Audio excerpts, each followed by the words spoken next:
उद्धव ठाकरे यांनी आपल्या उमेदवारांना आज मार्गदर्शन केलेलं आहे।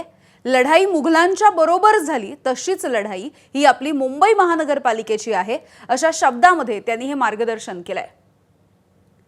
लढाई मुघलांबरोबर झाली तशीच लढाई मुंबई महानगरपालिकेची आहे अशा शब्दांमध्ये त्यांनी मार्गदर्शन केलं। दोन गुजरातींच्या हातामध्ये आपल्याला मुंबई द्यायची नाही, मनानं काम करा, समोरून धनाचा वर्षाव होईल असंही उद्धव ठाकरे म्हणालेले आहेत।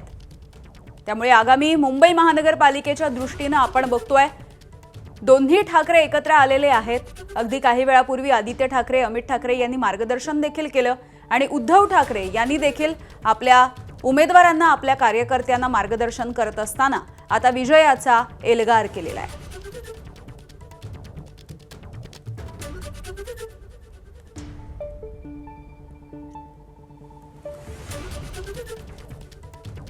तर आज उमेदवारी अर्ज मागे घेण्याचा अखेरचा दिवस होता आणि त्याच वेळेला दुसरीकडे आपल्या उमेदवारांना मार्गदर्शन करण्यासाठी आता ठाकरे गटाने सुरुवात केलेली आहे। यंदाची मुंबई महानगरपालिकेची जी निवडणूक होणार आहे ही ठाकरे बंधूंसाठी एकत्रितपणे असणारी ही पहिलीच निवडणूक आपण म्हणू शकतो। 20 वर्षांनी ठाकरे बंधू एकत्र आलेले आहेत। त्यामुळे उद्धव ठाकरे यांनी आपल्या कार्यकर्त्यांना मार्गदर्शन करत असताना दोन गुजरातींच्या हातामध्ये मुंबई जाऊ द्यायची नाही असा एल्गार केलेला दिसून आलाय। वेदांत नेब आमचे प्रतिनिधी आपल्याला याविषयी माहिती देतील।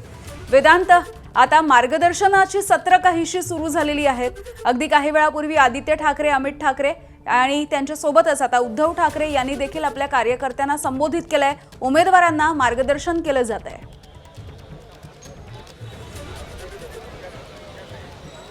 ज्या प्रकारे आपण माहिती घेतली सुरुवातीला आदित्य ठाकरे, अमित ठाकरे यांनी कोणते मुद्दे घेऊन आपण प्रचार करायचा आहे, कोणकोणते मुद्दे आपण पुढे नेणार आहोत या सगळ्या संदर्भात आपण बघितलं तर भाष्य केलं आणि त्यामध्ये एक प्रकारे वचननामा जाहीर होण्याआधी काही मुद्दे उमेदवारांना समजून सांगितले की जर महापालिकेमध्ये ठाकरे बंधूंची सत्ता आली तर नेमकं काय असणार। त्यानंतर उद्धव ठाकरेंनी सुद्धा अगदी 5 ते 10 मिनिटं मार्गदर्शन केलं आणि त्यांनी सांगितले की जशी लढाई मुघलांसोबत झाली अगदी तशीच लढाई ही मुंबई महापालिकेची आहे आणि त्यामुळे लढाईचे जिंकायचे आणि 16 जानेवारीला जल्लोष करायचा आहे। त्यांचं हेही त्यांनी सांगितलं की दोन गुजरात्यांच्या हातात आपल्याला मुंबई द्यायची नाहीये, त्यामुळे आपण मनाने काम करा आणि समोरून धनाचा वर्षाव जरी मोठ्या प्रमाणे होत असला तरी आपल्याला ही निवडणूक जिंकायची असं त्यांनी सांगितलं।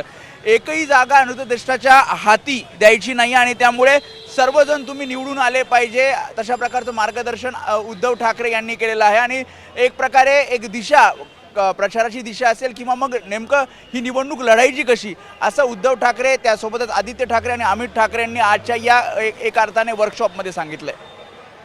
अगदी वेदांत, धन्यवाद तुर्तास या सगळ्या सविस्तर अपडेटसाठी।